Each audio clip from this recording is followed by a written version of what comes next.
Welcome to Critical Junction, episode 67. I'm Mark. I'm Jill. And Luke is on assignment in Antarctica trying to find the edge of the world for some reason. Now, from Dionne Warwick's Psychic Friends Network in the 1990s to so-called fortune tellers and mediums selling tarot readings and other such trappings of New Age spirituality online, the world of psychics remains an extremely lucrative industry.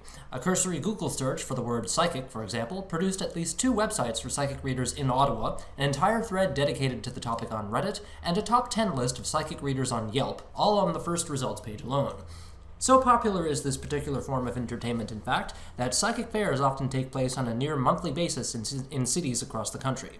We had the opportunity to visit one such psychic fair last weekend here in Ottawa.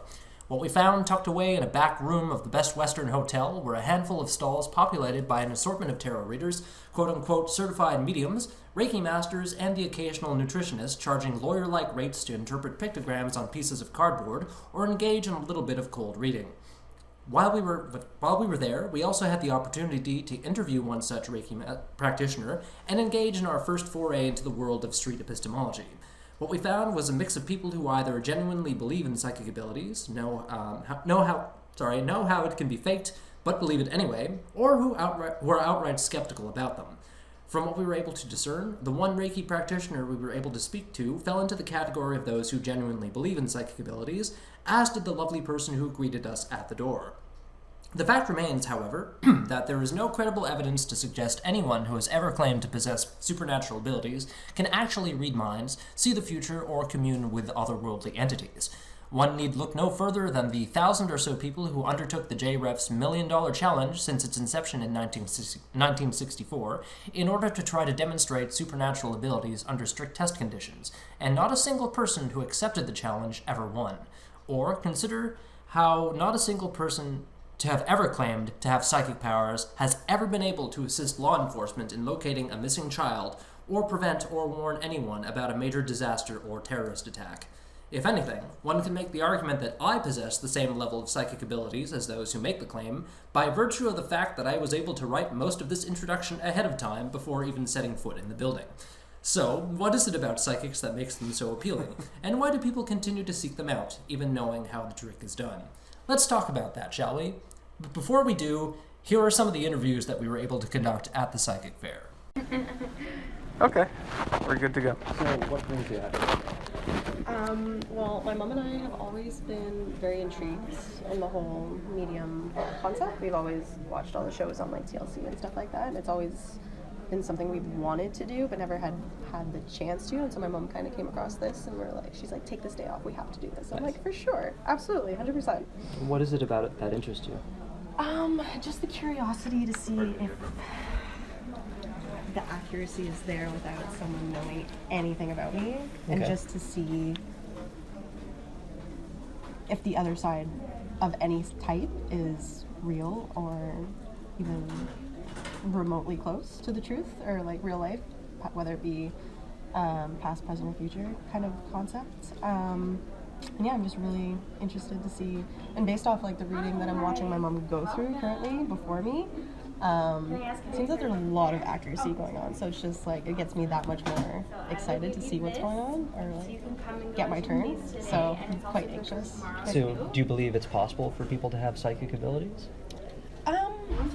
I'm about to have a definite answer for you after for sure, but I do believe to an extent that people have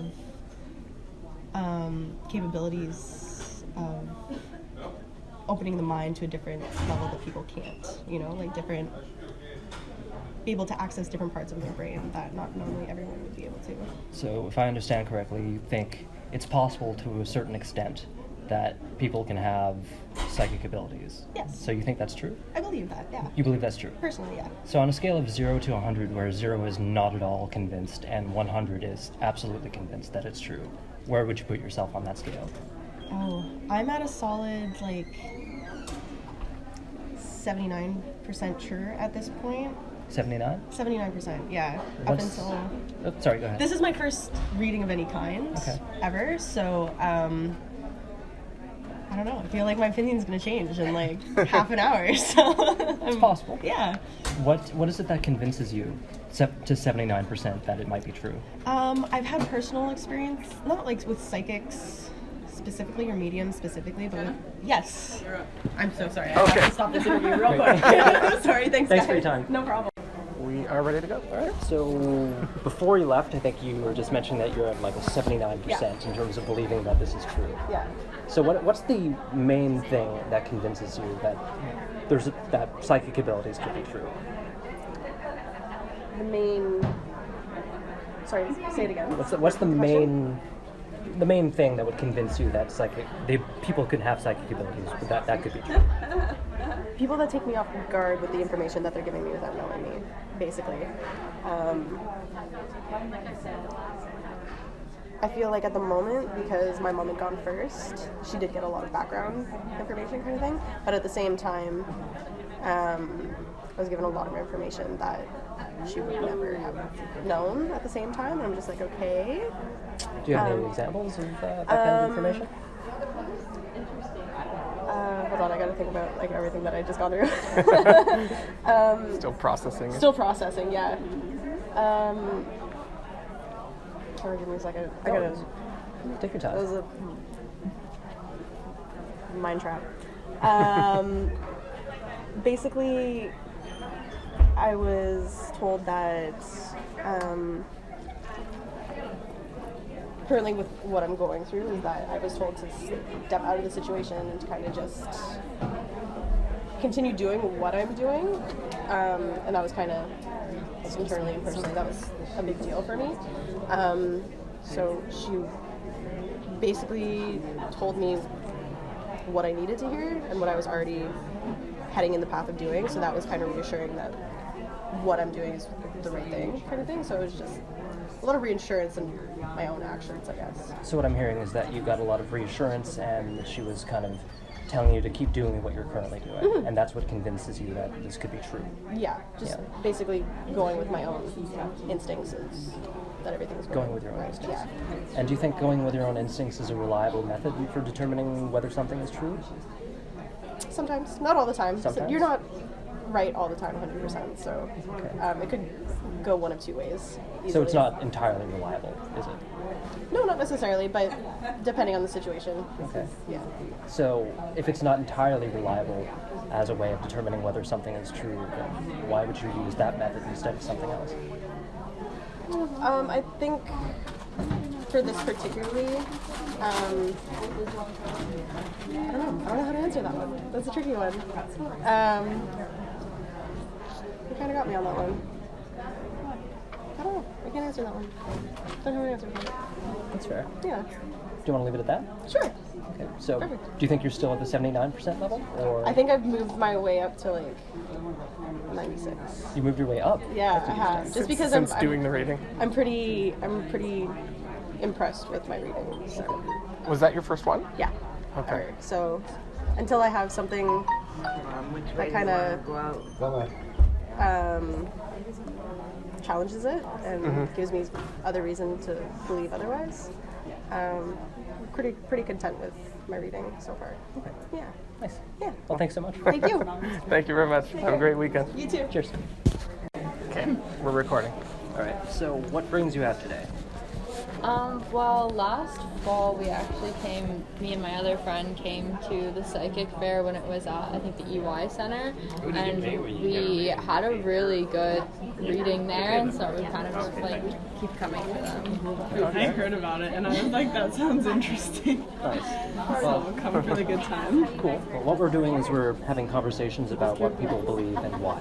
Yeah. So, would you say that you believe that people have or can have psychic abilities? Yes, like I feel like a lot of it is like a mentalist kind of thing, where they like kind of pick up on your body language, pick up the clues that you've left for them to kind of be like, oh, like so and so is passed on, like waiting for you to lead them. But I think maybe some people like have a genuine intuition about it, and like card readers, like they just have to tell you a story and you can fill in the pieces yourself. But I think it's kind of a fun thing to do. Okay. Yeah, I think it's like fun.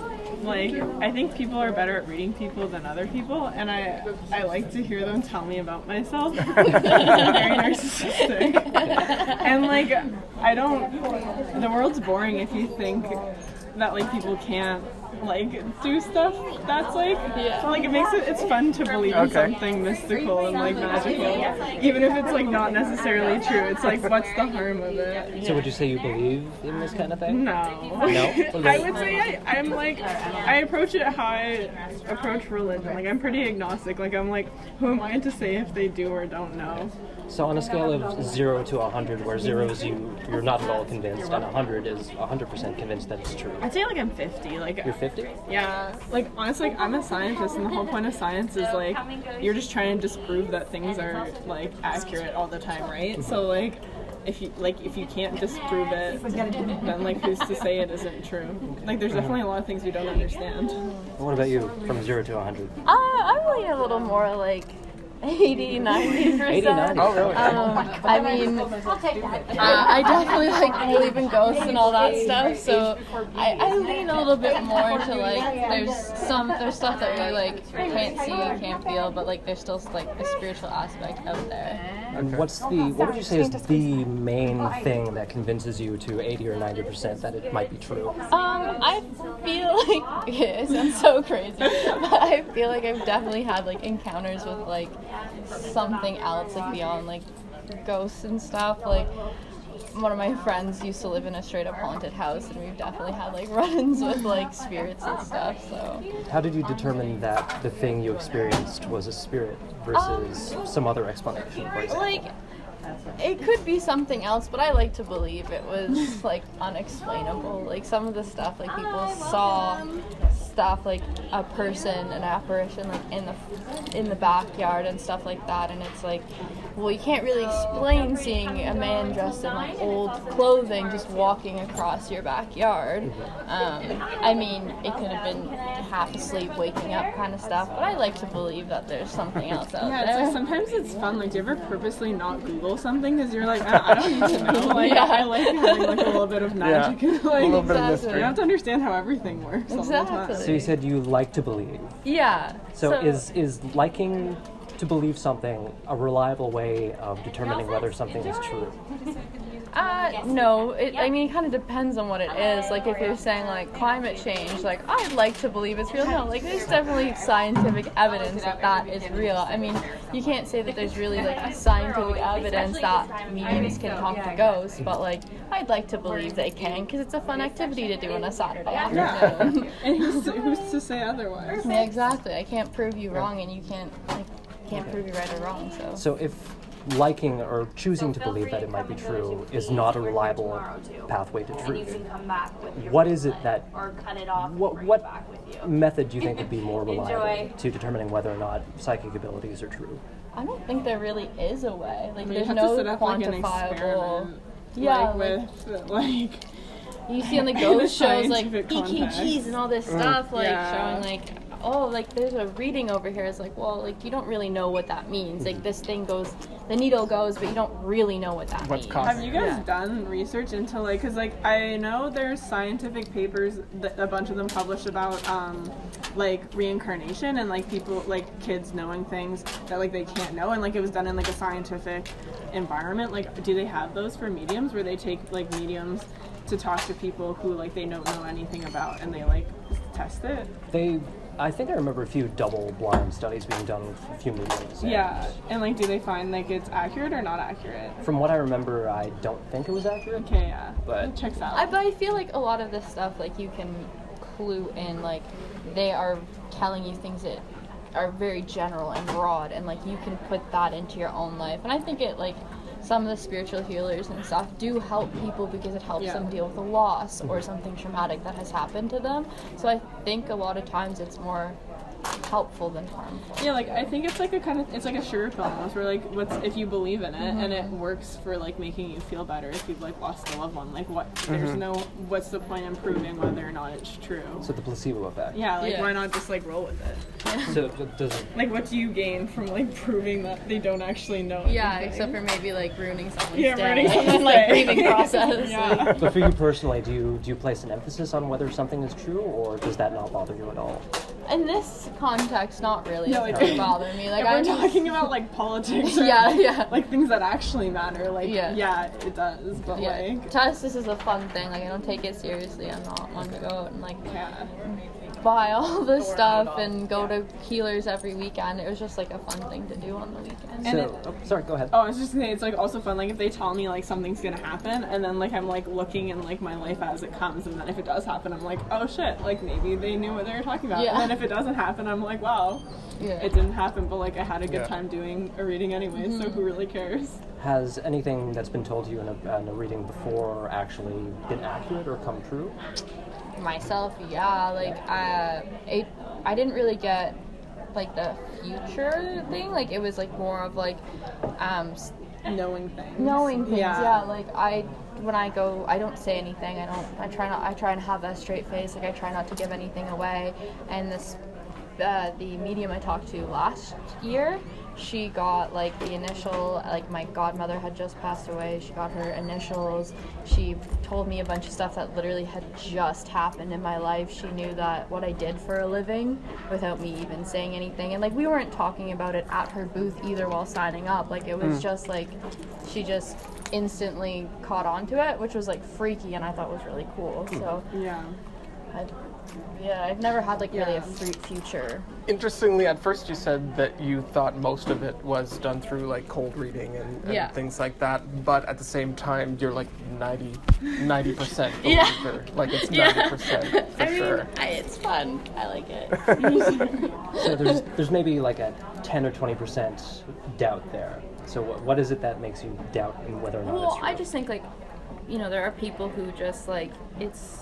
Like it depends on the person. Yeah, you're like there's talking to. people who, I think a lot of people can genuinely believe that they are talking to spirits and what have you, but I think my biggest doubt is like the people who kind of do it out of like self-interest, like people who've like helped with police investigations and stuff like that, who kind of were a huge detriment to the investigation because they wanted their name on the news, and meanwhile there's like a kid or something like missing and they've just wasted everyone's time. So how do you tell the difference between somebody who's genuinely doing this and somebody who's in it for those examples that you just gave?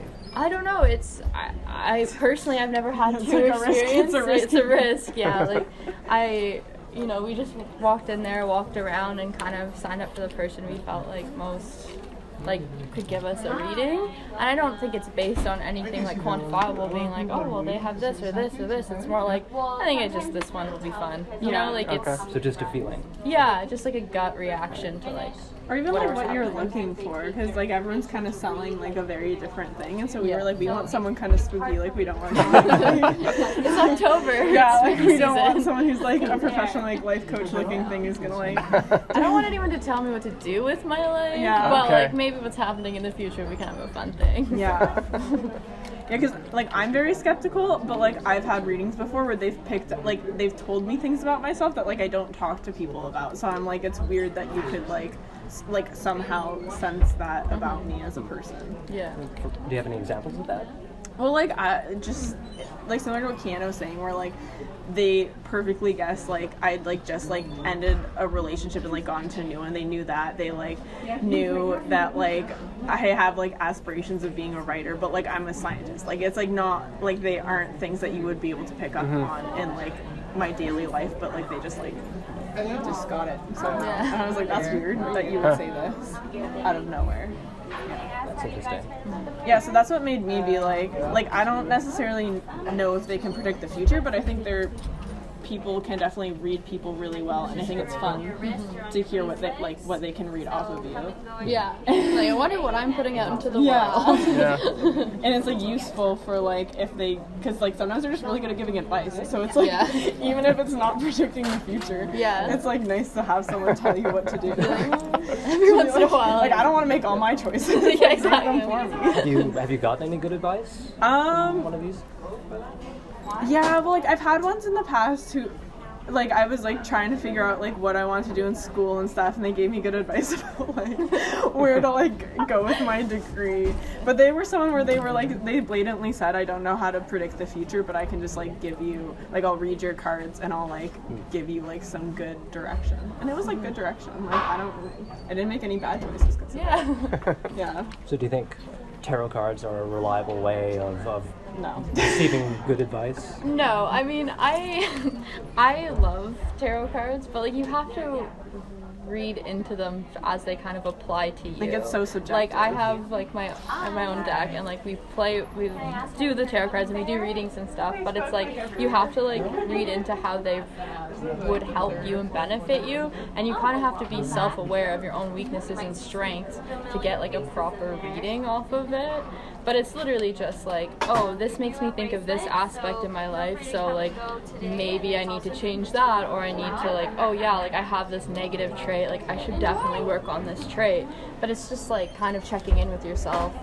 It's like a magazine quiz almost, but Yeah, like where it's like, it's a tool to, like, help you understand yourself better. Yeah, So exactly. if you can get the same kind of self-insight from a magazine quiz versus a tarot deck, why would you go to a tarot reading? Well, magazine quizzes aren't going to tell you anything. Like, they're going to be like, you're a summer. Yeah, exactly. You're actually this kind of garlic bread. Yeah. But if, let's say, there was a magazine quiz that went a little bit more in depth in terms of, like, a personality. Well, that's like Myers- ENFP, like a Myers-Briggs like test or ENFP something stuff, like that. yeah. Well, yeah. Like, it's like kind of like similar veins of thought, I would say. So between that and tarot, which one do you think is more reliable? I don't think either one's more reliable. I think, like, if you're really a self-aware person, like, tarot's kind of more fun to do because it's like, oh, what cards am I gonna get? And, like, you can do all sorts of different spreads, and it tells you different things, but it's just being intuitive and self-aware, really. It's like a reflection of yourself. Yeah. Like how you interpret the cards. Yeah. Whereas, like, a Myers-Briggs test, it's, like, different because you're just, like, answering questions someone else has come up with. Whereas, like, when you, like, put the cards out, you're like, how does this apply to my life right now? Well, I don't want to take up too much more of your time, but after talking, do you still think you're between 80 and 90% believer? Yeah. It's my favorite hobby. Your favorite hobby. Okay. And you're still in the 50-50 zone. Yeah, I like being at 50 because I feel like it's, like, you're just chilling. Like, if something open, convinces me yeah. one way or the other way, like, Yeah, we'll see. exactly. Yeah, I'm still like taking in data. Yeah. Cool. Nice. Yeah, Well, thanks so much for your time. no problem. Thanks, guys. Yeah. Have a great weekend. So we just got back from the psychic fair. What are your initial thoughts on it? It's about what I expected, aside from a couple of observations. Like, one, the fact that half the people there seemed to be there for health issues. I saw a lot of people there with canes or wheelchairs, or other sort of evident medical issues. Right. That was interesting. Yeah. I wonder what the correlation is between people who have those types of conditions that go to these types of events. Like, well, what is it about? Yeah, what is there a connection, and, like, or was this just a coincidence? I don't know. Mm-hmm. Well, we were talking about how there seems to be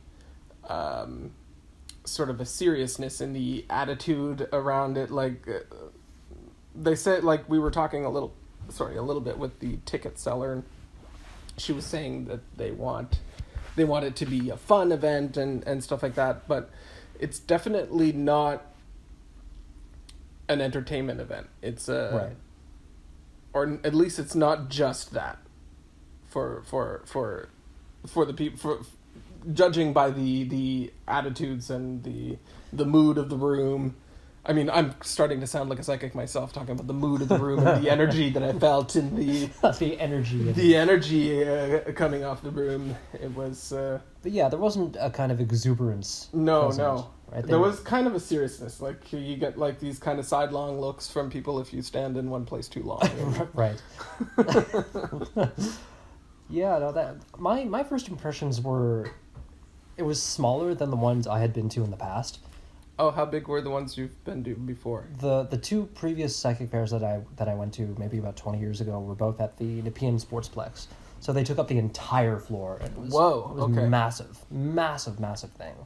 But this one took place in like a back room of the Best Western. A back room of next the Best to the Western. Electrical room of a Best Western. Seriously, we took like 4 or 5 turns down the hallway. If it wasn't for those signs, we would have missed it completely, which was interesting. So buried way at the back of the Best Western. Yeah, it was about the size of, might have been a little bit bigger, or it could have been about the same size as Paracon. So it was really tiny and definitely not what I was just what I was a little expecting. like 20 by 40 foot room kind of thing. Right. Yeah. It seems like the ones I had been to, there were dedicated vendors, whereas this one it was more like a mix of readers, psychics / vendors. People were selling wares on the side, whereas the ones I'd been to, there were just vendors and then psychics. That's right. Yeah, this was all table. So how many tables would you say there were there? There was weren't that many. There were maybe like 7 or 8. Maybe, yeah, tops. Yeah. Yeah. Okay. Yeah, there was about 7 or 8 tables. Yeah, and every single one of them was, sort of a tarot card reader or a straight up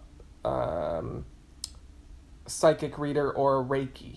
Yeah, so those were the 3 things that we saw. So tarot, psychic readings, and Reiki people. Right. Plus like the essential oils and the crystals and whatnot.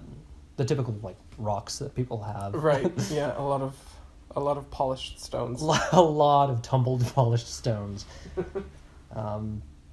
Yeah, it was an interesting experience. Like I was a little disappointed, to be honest. Like I was expecting it to be around the same size as the ones that I'd been to, but on the whole, we came away with some cool stuff. You did an interview with first of all, you got a psychic reading done, or a Reiki reading. A Reiki psychic reading. It was sort of a half and half kind of deal. Right, and I interviewed 3 people. Did my first foray into street epistemology. Yeah, which was fun. So what were your impressions with the reading that you got? So with the reading that I got, the person explained to us at the beginning, well, because we asked, she said that she had been in it for about 5 years. Right. Which seems kind of new to me. Yeah. Like oftentimes these people, the stereotype of a psychic, at least from what I see on TV, is like a 60-year-old woman who's been doing it for 30 years. Yeah. And she was in her 20s or something, it seemed. Yeah, she was in her 20s for sure. Doing it for 5 years, that's like barely a year out of your undergrad, right? Right. And so I think maybe, judging by the generalness, because that's one thing, there was a very general aspect to the kinds of insights, quote unquote, that she was giving me. I don't want to be too cynical about it because she was nice and she seemed earnest. I don't think she's trying to scam people. Right. I think she believes this stuff. And she's hoping to help people, and people are coming to her and other psychics earnestly wanting help for whatever it is that they feel like they can't get from other sources. At least the ones that aren't there for pure entertainment purposes, right? So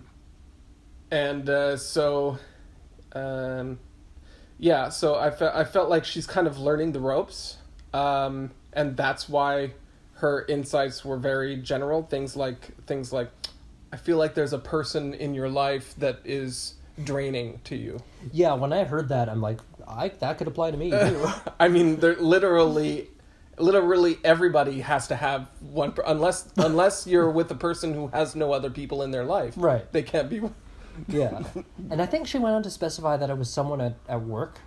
Mm-hmm. Right? And that makes it even more general, because there will typically always be someone at work that you find draining. Yeah. Like it could be a boss or whatever. I don't know if I was being particularly stone-faced or anything about in my reactions as she was like coming out with these statements. But when she first proposed that idea that I feel like there's someone in your life that's emotionally draining, I was not particularly thinking about anyone in particular, and as my mind was kind of searching through sort of the Rolodex in my brain of people I'm acquainted with who might be in that category of more draining than not, I wasn't thinking about work particularly either, and so I don't know why she would have gone to work. I don't know that there's anyone that I have to work too closely with at work that I have to work so much with that they would be draining. Well, I think by introducing that work element, it got a little bit more Barnum-y, because like I said, it opens it up. That's where you're probably encountering the most people, right? And usually, like I said before, there will be somebody at anyone's place of employment that seems a little bit more draining than someone else. So maybe unintentionally is why she introduced that element there, but I don't know. She did seem genuine in what she was saying, but like I keep coming back to it, regardless of how genuine or nice someone is about this, that has no bearing on whether or not it's true. Mm-hmm. Which is what I like to focus on. So the street epistemology that I was doing. Right. What were your impressions, or what were your takeaways from your interviews? For a first dip into it, I had a lot of fun with it. It was super interesting, engaging with these people that we talked to. I was surprised. We interviewed one person who claimed 90% certainty that psychic abilities are true. Mm-hmm. But she also admitted, as we'll hear in the interview later on when we post it, that she's aware that most of it was just cold reading and for entertainment purposes, and she didn't take it very seriously. So there's kind of this weird dichotomy. Yeah, a weird dichotomy of, well, if you believe it to 90% and yet you acknowledge that it's mostly cold reading and you don't take it seriously, what's the cause of that 80-90% belief, which I tried to dig into, but didn't really... I don't think I got very far. Mm-hmm. I was really happy with the first/last interview that we did, when I elicited that pause and reflection. Well, she said, like, you got me there. I don't know how to answer that. Yeah, which is awesome, and that's what the method is supposed to. What was the question on? I guess we'll hear it in the interview. Yeah, I can't remember what I said exactly, but I think it was like, why would you, if that's not a reliable path to truth, then why would you accept it or something? Well, why would you choose that over another? Yeah, method? Something along those lines. Yeah, that was a good question too. Yeah. I would. I think these kinds of interviews are productive. You get. For me, I get over my sort of.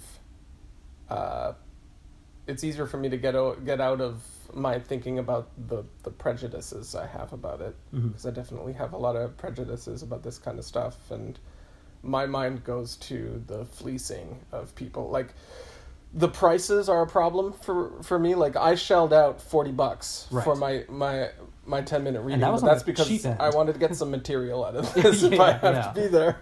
And $40 was on the cheap end. There was nothing that was on the cheap below end. No, 40, yeah, exactly. And it was 10 minutes. Other 40 people bucks were for 10 $60 for 10 minutes. One person was like up in like the $90 to more than $100 for stuff from her pamphlet, according to her pamphlet. Like the Vedic or whatever reader, the one who'd been doing it for like 25 years or whatever, her prices were in the hundreds. Oh, really? Yeah, like it was like the lowest amount on her menu, I guess I'll call it, was $90. Yeah. And then it just went up from there, which is astounding. Mm-hmm. So yeah, the fleecing element is something I really have a problem with, but... Yeah, but then when you do the interviews like this, then it makes me shift my perspective that they might not even be aware they're fleecing people. Mm. You know, Right. they think that they're giving something true to somebody else, something helpful to somebody else, and other people think that they're getting something helpful for themselves. You know, so on a subjective level, I mean, I guess there's a fair exchange of service happening happening there, right? Well, and so exchanged for who goods am I and to be wallowing in my prejudice about it, and just calling it fleecing and just sort of vilifying. Yeah. Yeah, during the interviews, I had to, I guess, kind of at the back of my mind, remind myself that I wasn't there to prove a point. I'm there to evaluate the method that they use to arrive at their own truth claims. Yeah. Right, and I tried as best as I could to do that.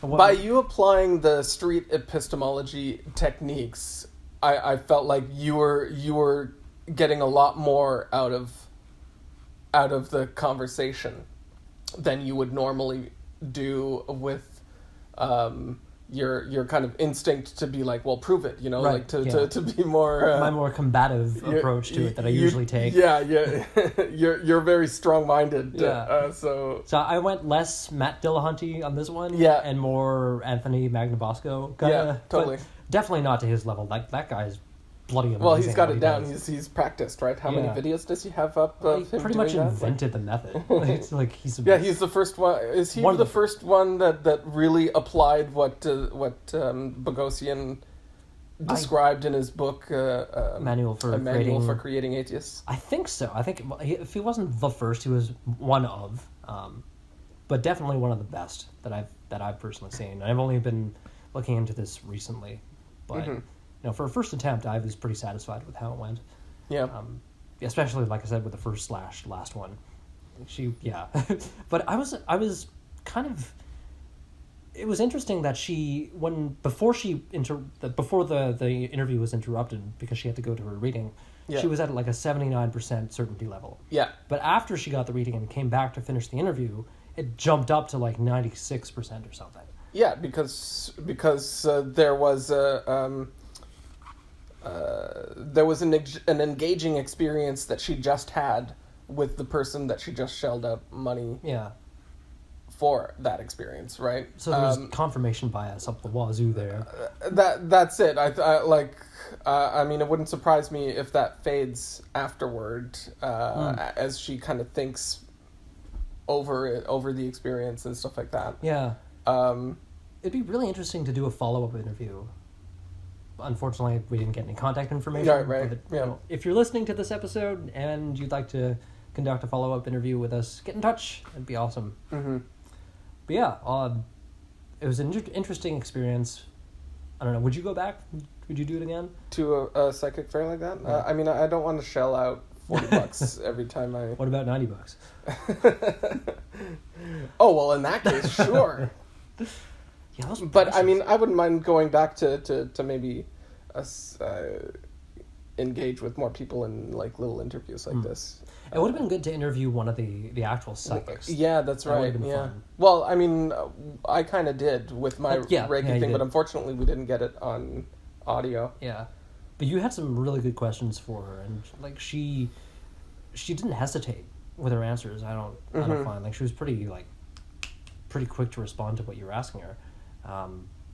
So, like, from what I gather, it kind of the psychic thing runs in the family. I think is what she was saying at the beginning. Yeah, she said she had been in it for 5 years, and she started when she was in some kind of like difficult period.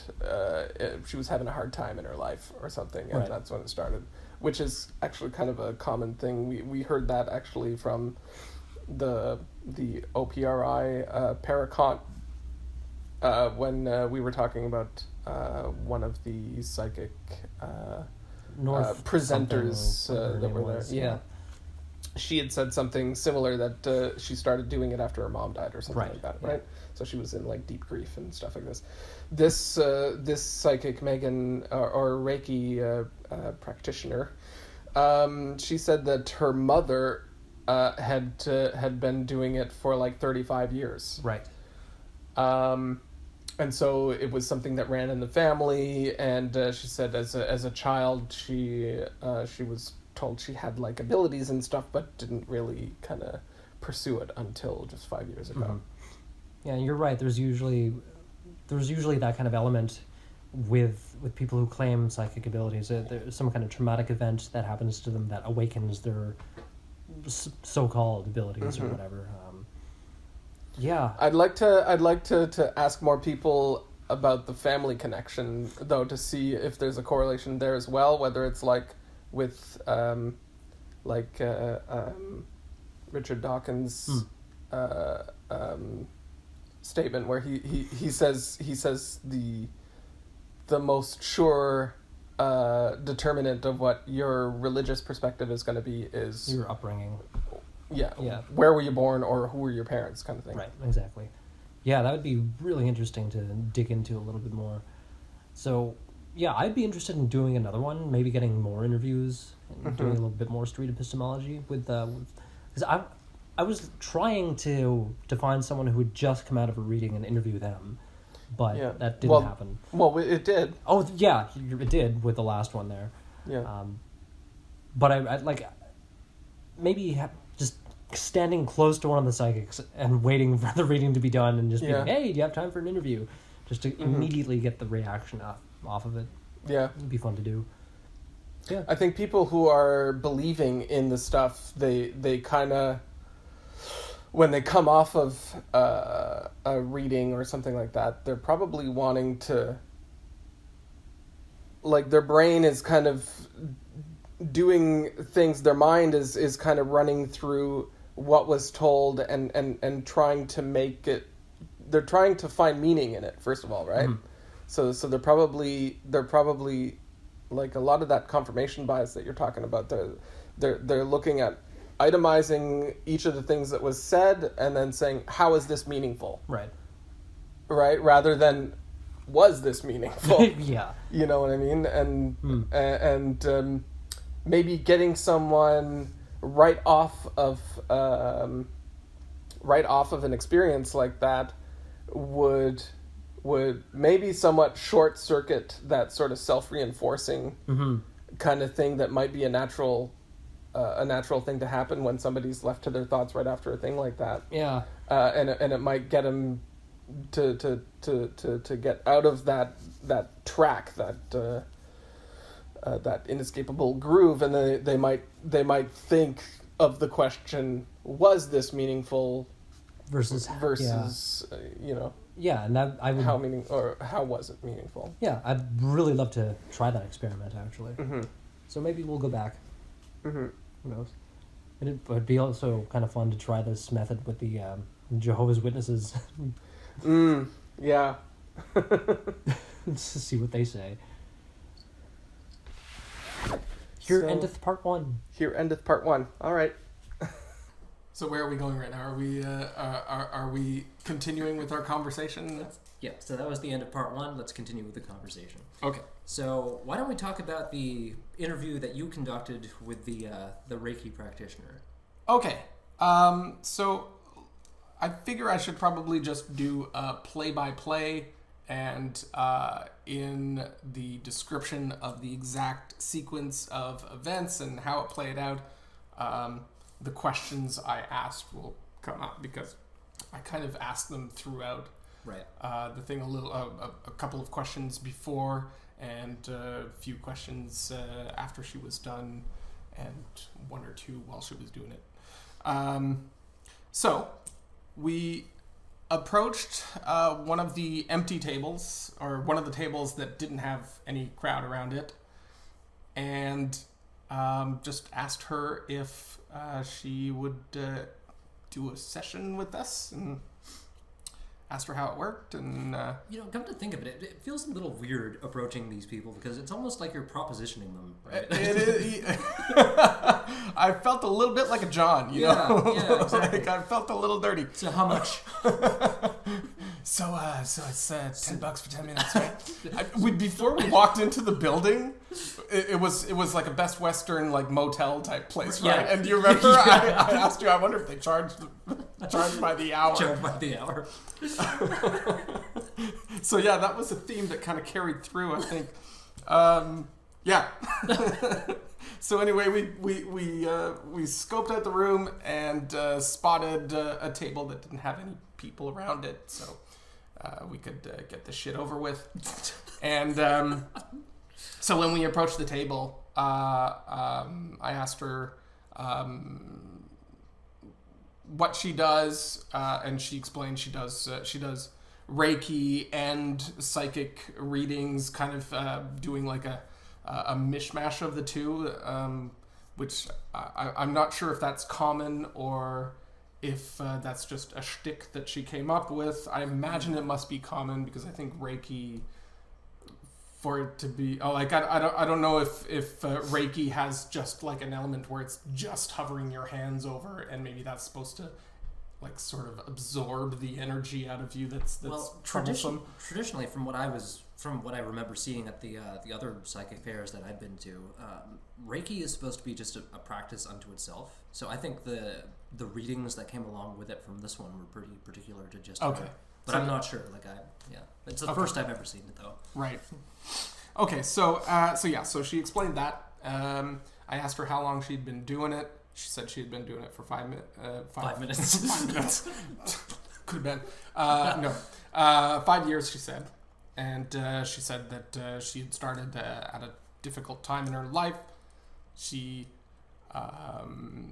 picked it up after, in a difficult time in her life, even though when she was a kid growing up, she said that she had sort of like a sense for this kind of stuff, or some kind of inkling of having abilities. And she said that her mom had been doing it for like 30 or 35 years. Mm-hmm. So it's like it was always a thing that she had grown up with, right? I guess having been inculcated with this belief, there wasn't much of a barrier for her to adopt it. So after she explained that, she directed me to her little medical table. The cushiony kind of medical bed, like examination room. It's almost like a massage table, almost. Yeah, kind of like a massage table, but more like in the clinic. That kind of bed table. Hybrid clinic table. The thing that has the paper over it. This one had a blanket, I think. This one did have a blanket, some kind of fleecy blanket.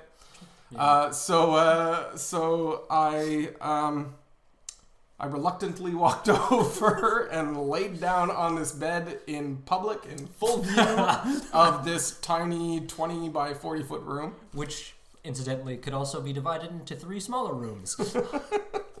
For some reason. Yeah, you said they were dividers that were visible, so you could divide it into a small 10 by 20 room. 3 10 by 20 rooms. Such a tiny room. Anyway, yeah. Okay. So I laid down on the table, and then she stood at my head, and that's where she started. Oh, and before she started, she asked me, "Do you want this to be hands-on or hands above?" She said there's 2 ways that they go about this. I don't know if maybe the hands-on is like more real or something to her, but when she offered me the option, I went hands-on. Hands off. Let's go with the hover hand right away. Yeah, let's go with the hover hand because I'm not real big on contact. with strangers. But so she went, okay, yeah, we'll do the hovering hands. And she said, as I do this, you might feel like some tingling or heat. So then she stood like above my head and put her hands on either side of my face.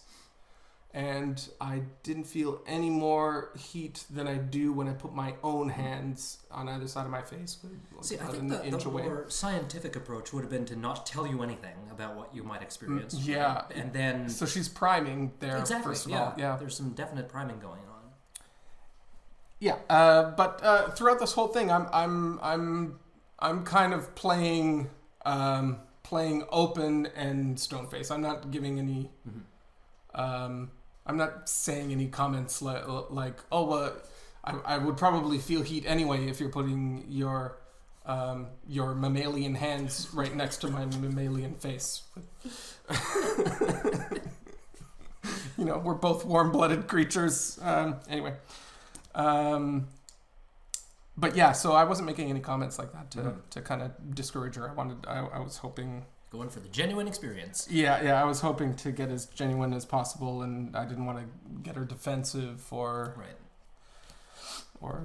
be in any way kind of, let's say, inauthentic in her psychicking. Psychicking. Okay, so she hovered her hands on either side of my face. Then she moved her hands down to just over my neck and upper chest, and then moved down towards my stomach.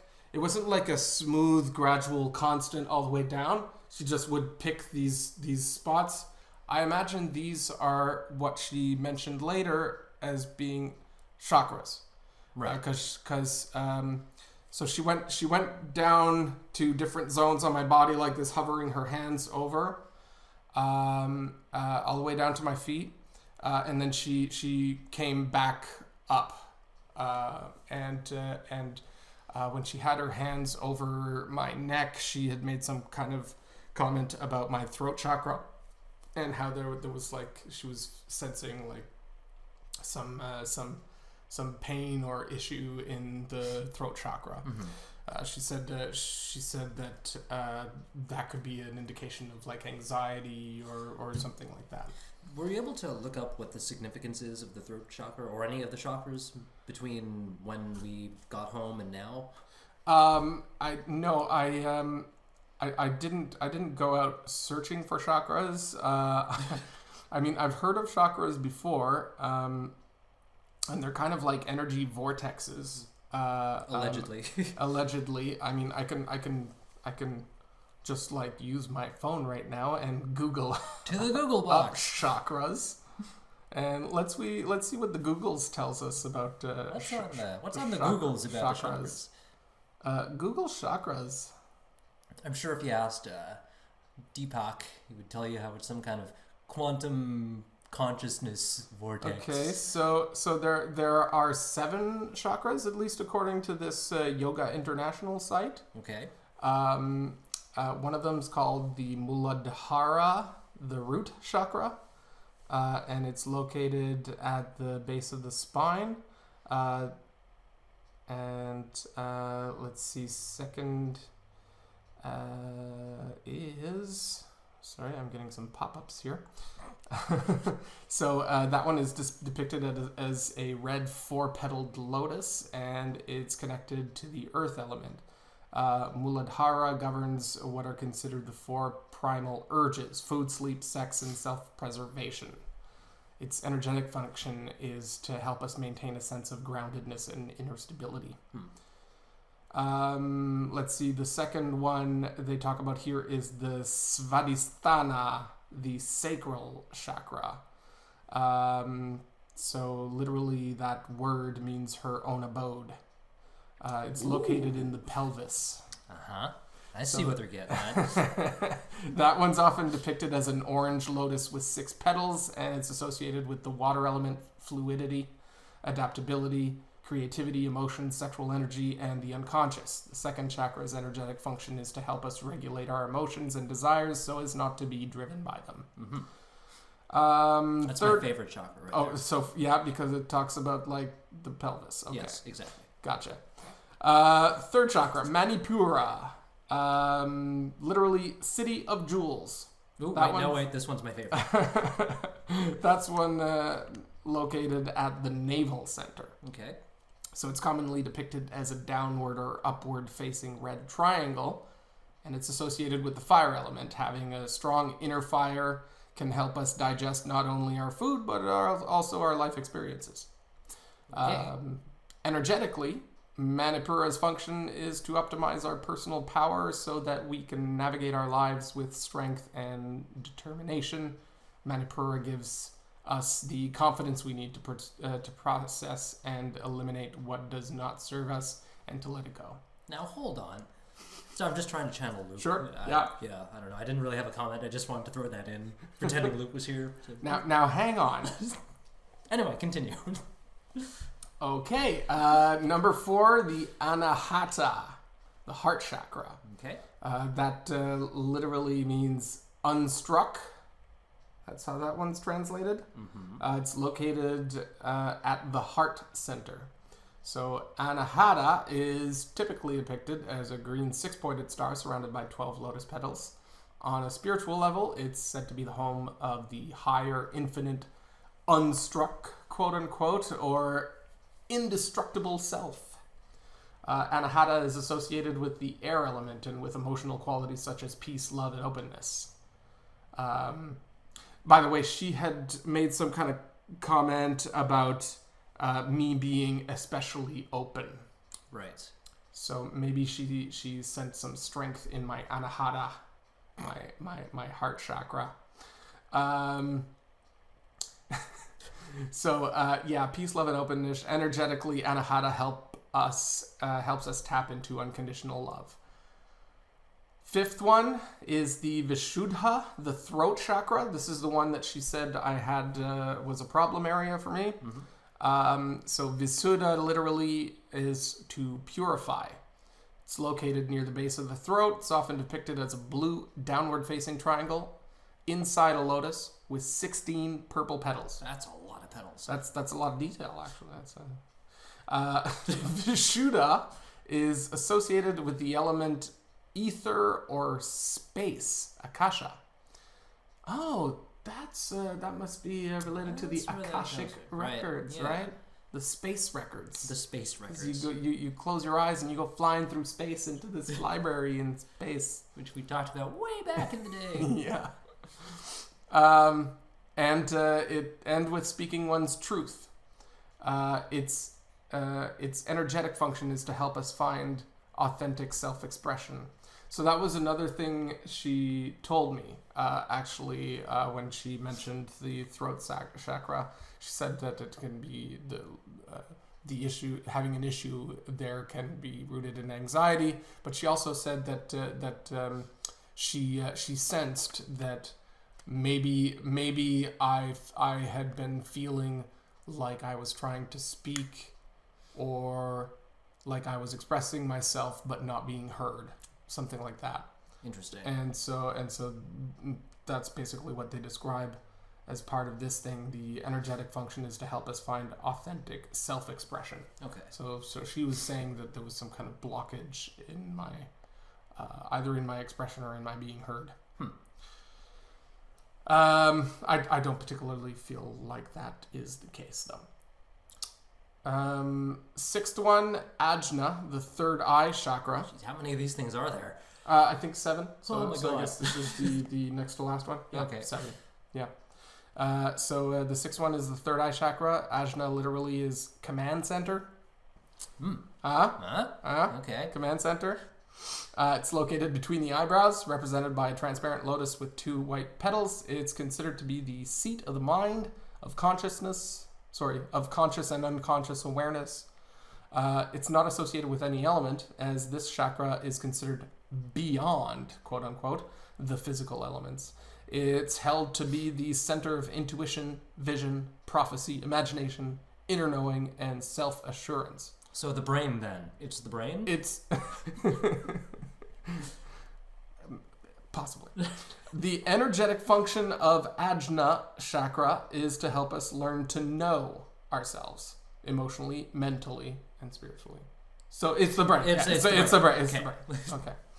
And the 7th and last chakra, that's the Sahasrara, the crown chakra. Can you say it again? Sahasrara. There we go. I have no idea if this is actually how to pronounce these. I hope it is. Literally, that one means 1,000-petaled lotus. Yeah. I noticed as we went through the list, these. I thought that last one was a lot of lotus petals. 1,000? Yeah, 1,000. So that one is often depicted as a 1,000-petaled lotus with a pinkish aura. it's not associated with a physical element, as it too is considered to be beyond the elements. Mm-hmm. Sahasrara serves as a way of connecting to divine energy and is associated with our biggest self.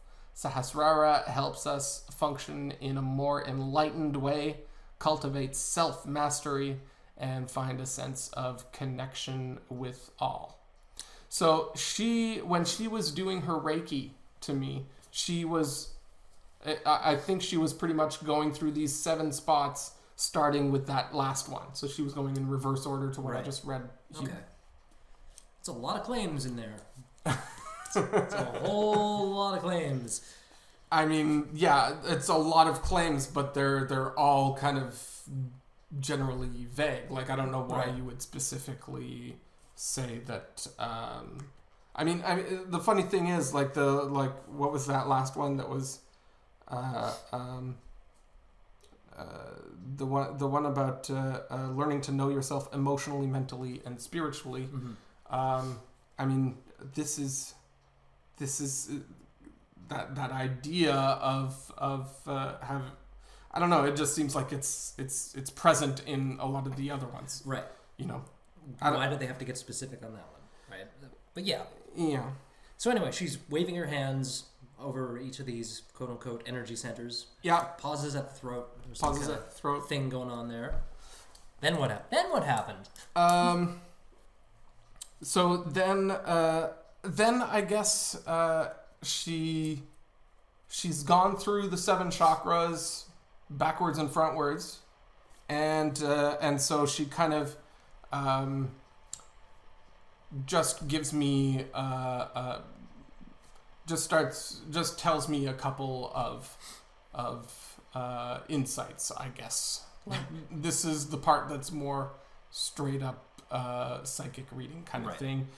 So this is where she tells me that she thinks there's a person in my life who's emotionally draining to me. Mm-hmm. And that she thinks that person is a female. She also mentions, I think only later on when I'm asking her some more questions, she specifies that person she senses that they're at my work rather than and I think we talked about life. that. We did talk about that a little bit earlier. Yeah. So other things she mentioned was that so that I'm very open and positive. I don't know if that means particularly emotionally or something like that.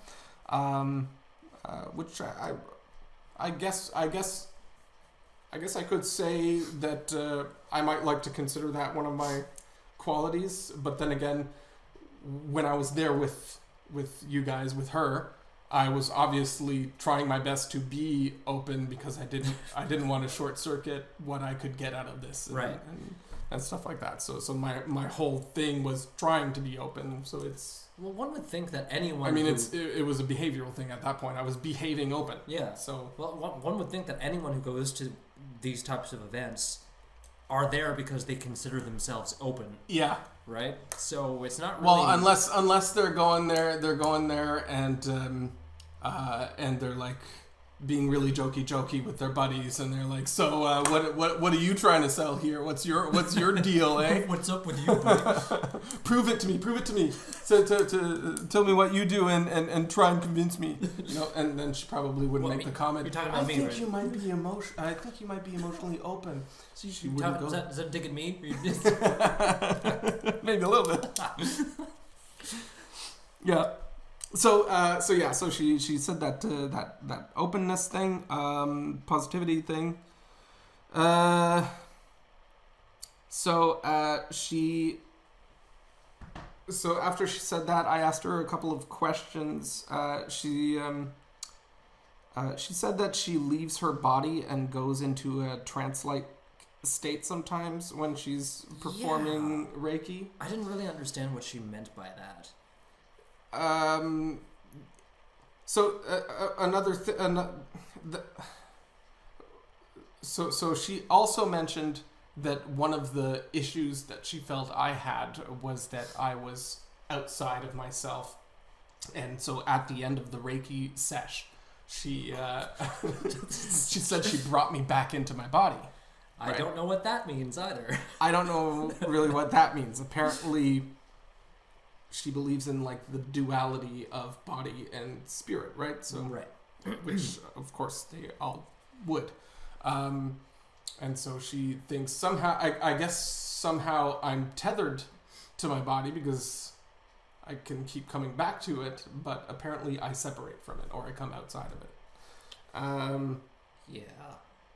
Yeah. So I don't know what that means since I'm still using my body and interacting with the other people who have bodies housing their spirits, and I'm interacting with those things in the world. So what does it mean for me to leave my body?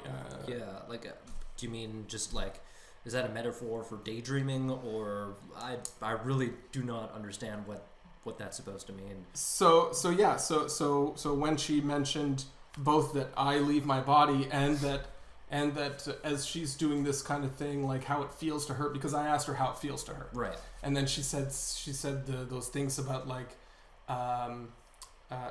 tingling in the hands, or when she feels like a pain in the chakra or something, she feels like a pressure or something like this. So pain in the chakra, by the way, should be the new pain in the ass. What a pain in the chakra! So when she mentioned that she leaves her body and goes into a trance as she's describing some of the way she experiences the Reiki as she does it, then I asked her if it's the same thing. So you said I leave my body, you say you leave your body, are those the same thing? Mm-hmm. And then she goes, no, they're not the same thing because I do it on purpose. Because I do it on purpose. Yeah. Right. Yeah. So you can choose to leave your body. So she said, I'm... So maybe it's the same thing on a practical level in terms of the mechanism, the spiritual mechanism that's actually happening, except that... Please don't ever say spiritual mechanism again. Except that I'm doing it involuntarily as apparently, according to her, some kind of a defense mechanism. Because of my openness, I feel things too intensely or stuff like that. So is any of that true? No. No. No. I mean, and I have no idea how you would prove that it is true. Well, I meant like, was any of what she was talking about true in your case? So, let's go back to what she said the throat chakra was. Oh yeah, I speak my truth, I live my truth. I hate that notion of my truth. So I find that almost kind of contradicts what she's saying about my openness. So I'm because if you want to say that I'm open, I guess that could mean that I'm open to receive stuff, right? But my openness, I think, could or openness in general can also be interpreted as honesty. Sure. Or at least one interpretation of the term openness could be honesty, right? Mm-hmm. And I feel like I'm pretty honest and authentic. I'm almost stubborn in the way I don't really let go of my principles and things. Sure. And some people have even remarked, well, not just some people, many people will remark how kind of unfiltered and I mean, I remember once when I first met my wife, we were talking and I was telling some kind of a story and I was telling her some kind of a story. I can't even remember what the content of it was, but I was speaking to her and then I asked her, do you know what I mean, or something like that? Mm-hmm. And then she was saying yeah, but it was kind of like hand wavy, and I was like, wait a minute, are you just doing that to humor me? Did you not actually hear me? Repeat back to me what I just said, that kind of thing. And she apparently kind of went, whoa! I didn't expect to be. Who is this jackass? Who is this jackass? It's amazing that I managed to get anywhere. And you're married? I can't believe yeah. Anyway, so I wouldn't say that I have a problem with expressing myself. Probably not. No. Right? Or being heard, because apparently, if I think that someone's not hearing me, well, you're gonna call them on it. I'm gonna repeat myself, and I'm gonna verify that they have not heard, and then I'm gonna make sure they heard. Yeah. So I can be a bit of a jackass, but I think I'm being heard. Now, what else did we talk about with her? So she said that she said that like half and half people who come to see her are either there for physical pains and ailments, versus the other half being there for spiritual or mental things, and so she's helping people in this. She's doing the same things for either type of client, and I asked her. I asked her why she was, or why she felt that it was effective for people who are seeing her for physical issues. Yeah. And so she said something that was very much like the old psychoanalysis kind of trope of your issues being rooted in your childhood experiences and traumas and stuff like that. So when you have a physical ailment, it's that past spiritual trauma that's kind of being focused into some area, and that's how it's manifesting. And I hate that so much. Yeah. If you're suffering from some kind of physical ailment, the best person to go to would be a doctor. Yeah. Right? Because psychics are not, unless they are doctors, in any position to treat or advise on a physical ailment. Yeah. Right? To me, that's one of the main things that bothers me about this whole psychic industry, because let's face it, it's an industry like any other. Right? $2.2 billion apparently is what I read for the US, I think. You found the figure that I was looking for. Yeah, $2.2 billion. That's insane. That's insane. Like, I can't. I'm astounded at that number. Yeah. Like, people are spending that much money on this kind of thing, and like, oh, yeah. it's not all going to Deepak or Dionne Warwick, right? It's also going to the other fraudsters, the little fraudsters, you know? Well, seriously, so I think we joked about this, that like, was there some kind of a licensing or something? Yes, yeah, the certified medium, right? The certified medium. Yeah, and we're wondering, like, is there a governing body that handles these certifications? Is there a governing body? How does one become is there a class you can is there a master class that's available? And I mean, if you want to say that this is true and that this is effective and all of that, don't you want to make sure that people aren't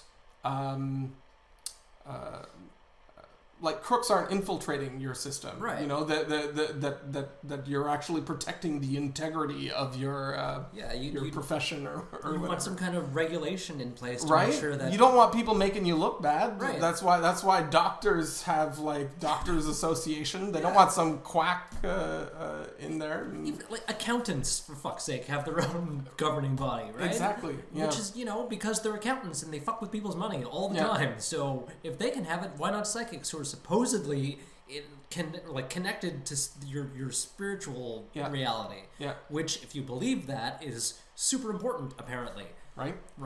So when she mentioned the whole thing that was very much like psychoanalysis, talking about childhood traumas and manifesting spiritual kind of traumas as physical pains, then I asked her, well, I mentioned that I thought that sounded very similar to, you know, regular scientific psychology, Mm-hmm. and I asked her if she happened to have any, if she had happened to be educated in psychology. Right.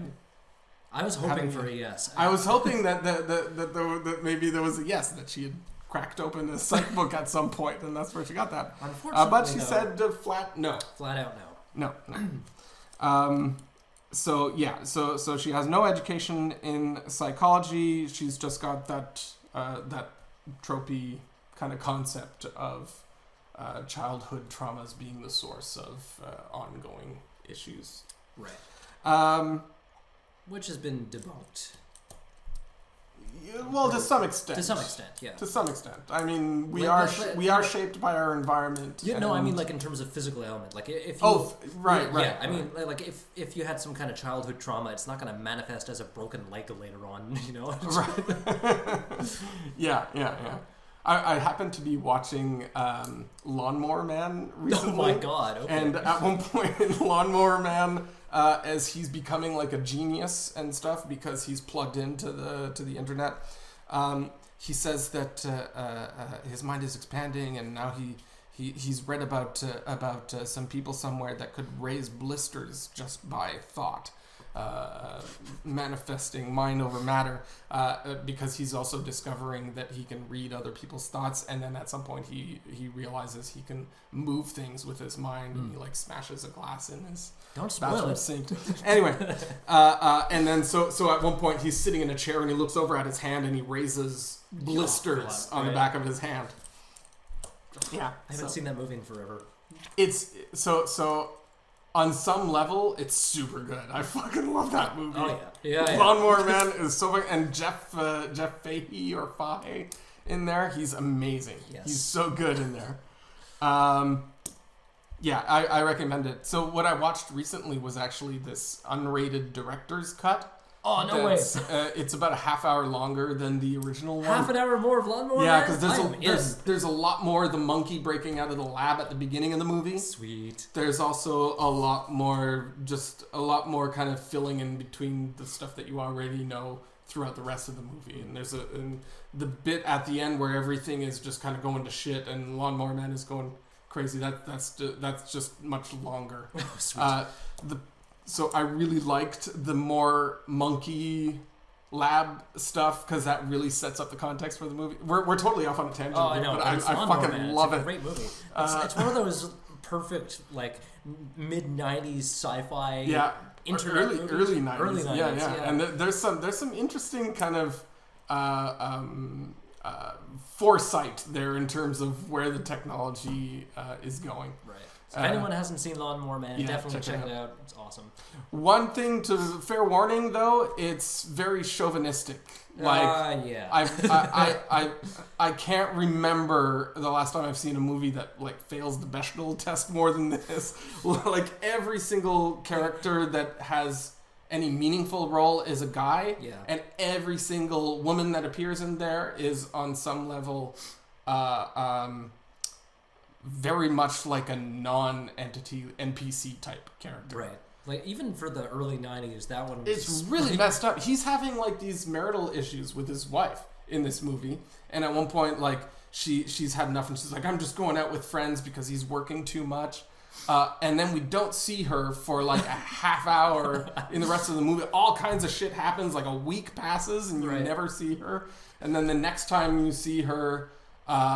they're like having another fight or something, and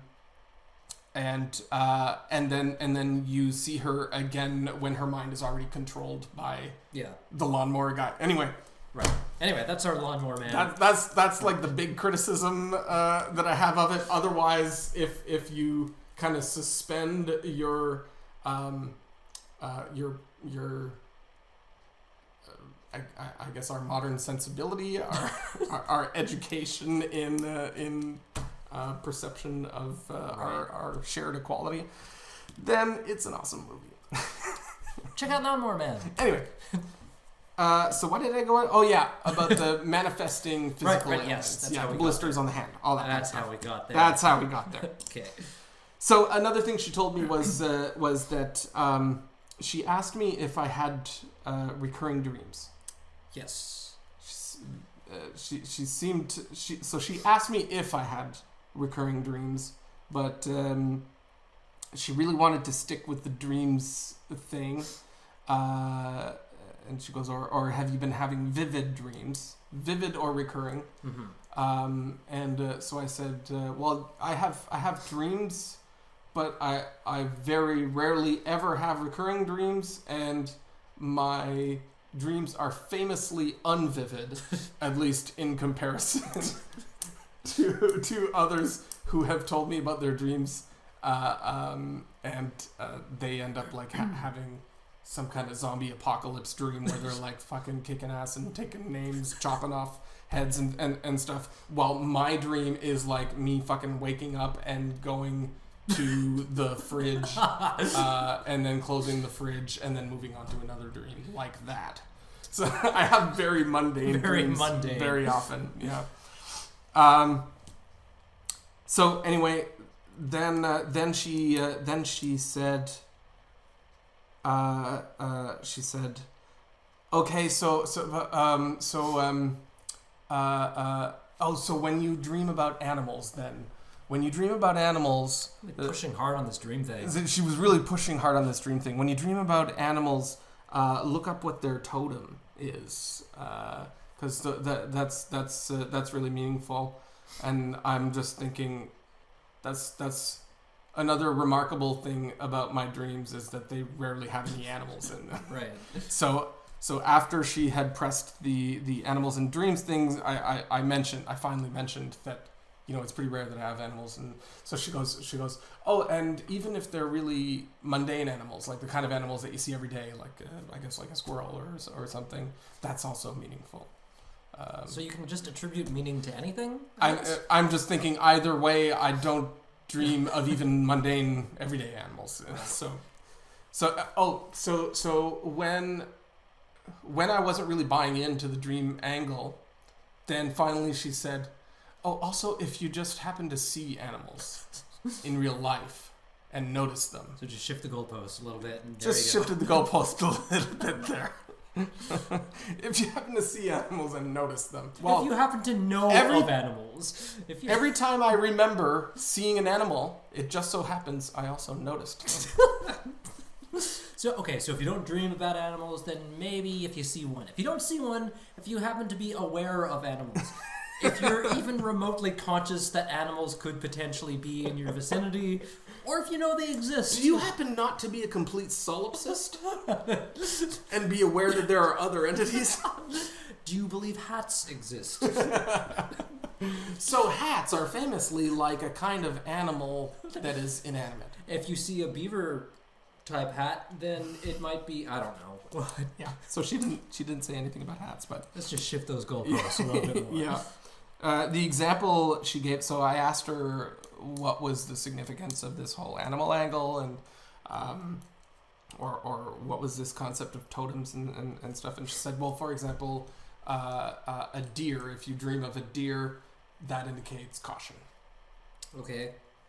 It's like a dream dictionary, right? Like where do they get these meanings? From a dream dictionary. It's like you had noticed that some of the tarot card readers were actually reading the manual as they were doing the tarot card reading. I just lost my mind. Like a total amateur. Like they don't have an expertise in it.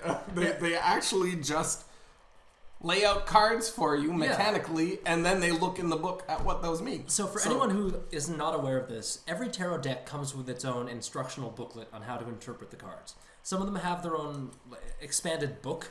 I know that the Crowley deck, for example, famously has 777, which is it's the Book of Thoth. So it's a tome meant to be... How do you spell Thoth? Thoth.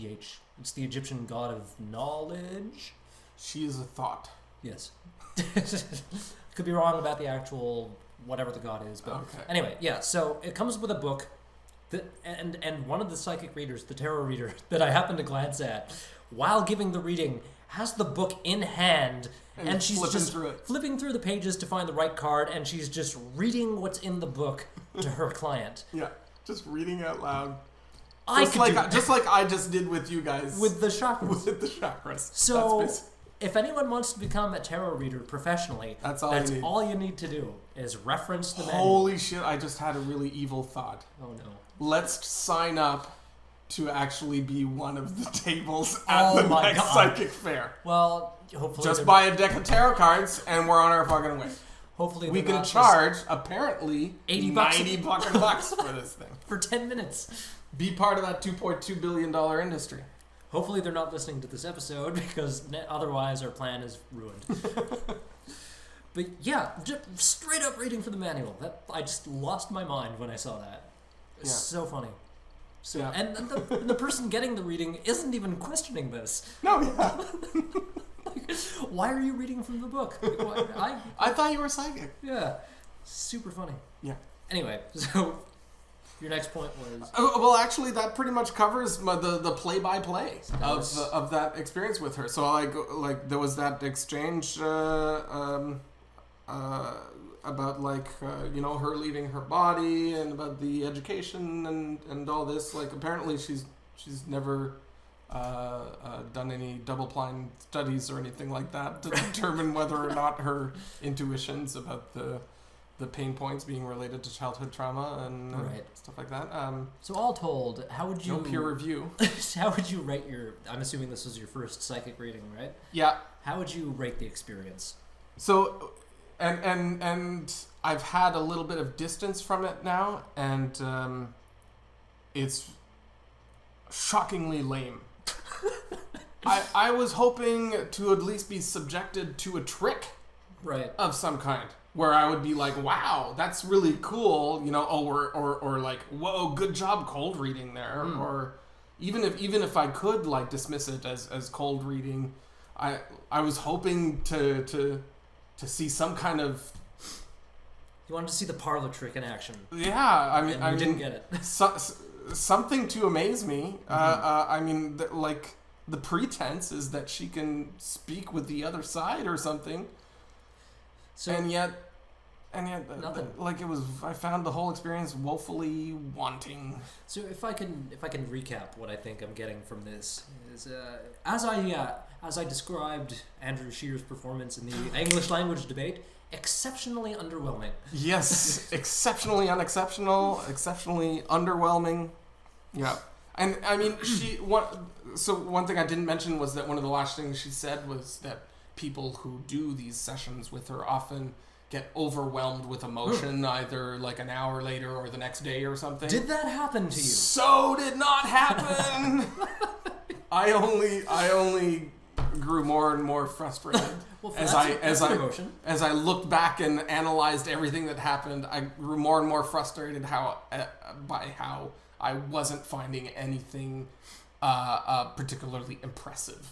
I was hoping at least to be impressed with trick? a good con or something, right? And no. So for $40, do you think it was worth it? No, God, fuck. And so that's why it makes one of our interviewers all the more shocking to me, because Jenna, she went in. When she first spoke to us, she gave us like a 79%. Yep. She came in a believer. Mm-hmm. Let's face it, 79% is no small potatoes. There, that's basically telling us she believes. Right. And when she came out afterwards, went up. She went up to 90%. 96. 96. Okay, 96%. So yeah, I had the opposite experience from that. So let's talk about the street epistemology angle that we took after the reading was done. Okay. It was my first foray into it. We talked about it a little bit in part one. I think I enjoyed the very, very first one more than the second interview with Jenna. That's the one I'm talking about, because you enjoyed the Jenna interview. I enjoyed more the than Jenna, the exactly. second one with. Because I think it was more. I was able to elicit. I think I also mentioned this in part one, but I was able to elicit that pause and reflection with at the very end. At the very end, with that question of, well, why do you choose this method over another if it's not a reliable path to truth? Mm-hmm. And that's exactly what I was hoping to get, right? Yeah. And for a first time, I'm super happy that I was able to do it. Mm-hmm. she couldn't answer but despite the fact that she couldn't answer that question, she still, at the end of the interview, admitted that her credibility went up to a 96% rather than dropping down. Yeah. Typically, when you engage in this type of street epistemology thing, the person you're interviewing, if you're able to elicit that reaction, will sometimes lower their credibility rating on the scale. But in both cases, that didn't happen. Yeah, but I think that's only because we're new at the epistemology thing, and we weren't quite following the procedure correctly. Right. Especially in the second set, you're never supposed to approach two people at once, because then it ruins the dynamic, and you're missing part of that. But there's other things even in that first interview with Jenna, where so like you'll notice with Anthony Magnavasco, when he approaches someone, he gives a strict time limit. Yeah. And he times it, and then when the time's up, he'll ask if they want to continue a bit, but then after some set amount more time, he will definitely cut off. Yeah. The interview. So we didn't really have any kind of limit like that. We also didn't have the props on hand. That's it. Yeah, as well. We didn't have the props on hand. Sometimes our questions weren't quite like how you would find like a real valid survey question usually isn't leading, right? Right. And some of our questions were like so instead of asking so what percentage are you at now, we asked like so are you still at this percentage, or that kind of thing. And I think that may have been the reason why the percentages didn't move. I think that could affect it. So I'll have to remember that for next time. And I'd really like to do another set of these, because for sure. I found the exercise really rewarding. Just from a personal perspective as well. And even without having those procedures down, it was really fun, and it felt like we were actually getting great answers out of people and getting good engagement from the person. The engagement was amazing. I was I was really impressed with how open and willing all three of them were to talk to us about it. Yeah. It's super cool. Just, cold approach. Hey, do you have time for a 5-minute interview kind of thing? Yeah. And just, sure. What? Okay. That was awesome. So, I personally would love to go back and do a second part to our previous episode on Jehovah's Witnesses and do a little bit of street epistemology with them like I wanted to do originally, but didn't get around to it because of time constraints, and it was just a hell week. So but was it Jenna that had mentioned that she watches TLC, or that she sees this psychic stuff on TLC, or was it one of the I don't remember other two girls? Because I when I was think it was when I was listening back to the interviews that had like kind of jumped out at me, because I was noticing as well that throughout Jenna's interview there were things that were some of her answers about like what she finds convincing. She was saying like if it confirms my intuitions, she pretty much flat out said confirmation bias. if it plucks my confirmation bias string, then that's what I like. That's what I can consider to be most reliable. Yeah, that's really odd. Like I wonder if she thinks back on that answer, she'll go, wait, what the fuck was I saying there? Yeah, I think that's where she stumbled a little bit when I tried to follow up with her on it. I think that was where we got the reaction.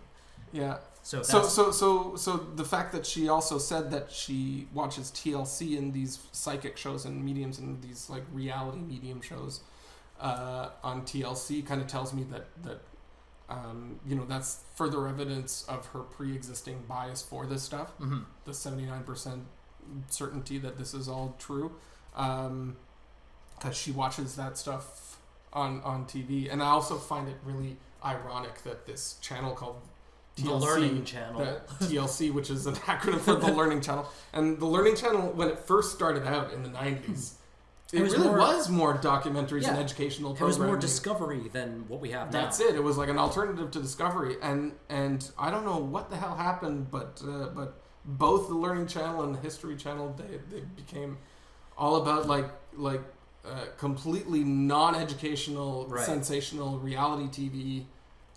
Like 90 Day Psychics Fiancé. and Why does TLC aliens. air 90 Day Fiancé? Why is that on the Learning Why? Channel?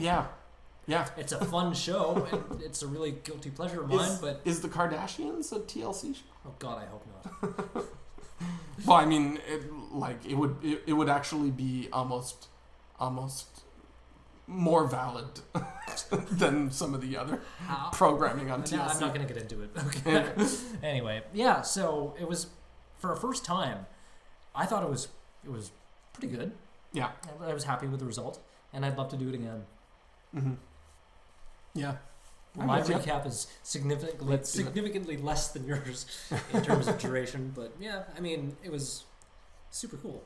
Yeah. Getting the initial, I guess, stage fright, which isn't even really an accurate description because I don't get stage fright. It's just the willingness to approach people.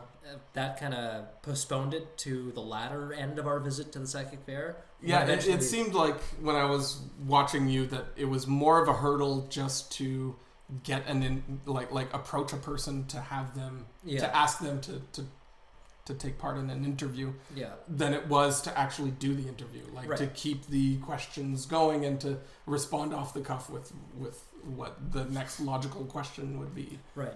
That part was the easy part. That was the easy part. You were like on a roll. It was awesome. Thank you. Cool. But yeah, it was that initial hurdle of approaching somebody. Yeah. Eventually I'm just like, that was painful. Yeah. That was painful. Eventually I just had to You just had to say fuck it. Yeah, fuck it. I just sat down next to Jenna like, hi, we're with the podcast. She was literally the person that was sitting closest to you when you finally... Eventually I just sat down next to her like, hey, do you want to do this thing? Yep. And she, right away. You want to do an interview for a podcast? And she's like, yeah, great. Yeah, sure. Totally. Yeah. Which means I can talk to girls. Yay! Mark can talk to girls! Although I'm not sure how much like a street epistemology pretense would be productive in terms of actually do you want to talk romantically would you like to talk about what you believe and why over dinner? Yeah. Which I may have to try at some point. Just to see to see if it works. Just to see. Go for it, Mark. I shall do my best. So yeah, that was our experience, I guess, in a nutshell. Yep. Would you go back? Would you do another one of these psychic fairs? Yeah, to talk more to the people who believe. I almost would like to have maybe a mission of doing street epistemology and trying to work it out or practice it rather in a way that actually gets them to lower their percentage in the course of the conversation. If we could, my first goal was trying to elicit that pause. My second goal is to bring their credibility down on the scale. Yeah. So if we can do that, I think we're on the right track. And I think we would want to explore the effectiveness of either doing it as people are coming in before they do a reading versus doing it as they're coming off of a reading. Right. Yeah. I think that would... Because I wonder if there's two different things that we could be doing there. When they're coming in, we could be sort of engaging or priming them to be more skeptical. Right. And be less like, oh, I hope I see something that is meaningful to me in there. And more, let's see if this person can actually impress me. You know, that kind of thing. Yeah. And if they're coming off of it, maybe we can short circuit that kind of reinforcing confirmation bias where they're just searching back their memory, their recent memory of that, picking out whatever went their well. immediate memory, and picking out what was kind of a hit right in the reading versus dismissing what was amiss. You know, it'd be a fun experiment. Yeah, I'm totally down with doing that. Oh, and so that should be another question. I just realized too that is like, what were the misses? Yeah. Yeah, because we didn't have that question. We didn't. It just occurred to me that would be a perfect one. Should have been on the list. Yeah. So yeah, that was our experience with the psychic fair. Our first foray into street epistemology. Jules' first psychic reading. Yeah, and last. And last. It's a good thing he didn't pay the $80 for Holy fuck. for the 20 minutes. Jesus. Like I said, lawyer-like fees. Yeah. At least lawyers provide a real service. I don't know. People hate lawyers, but people hate lawyers, and I don't have 9 years to study all of that shit. So. Yeah. This has been Critical Junction, episode 67. I'm Mark. I'm Jill. And hopefully Luke gets back from Antarctica in one piece. As always, thanks for listening, and until next time, keep thinking critically.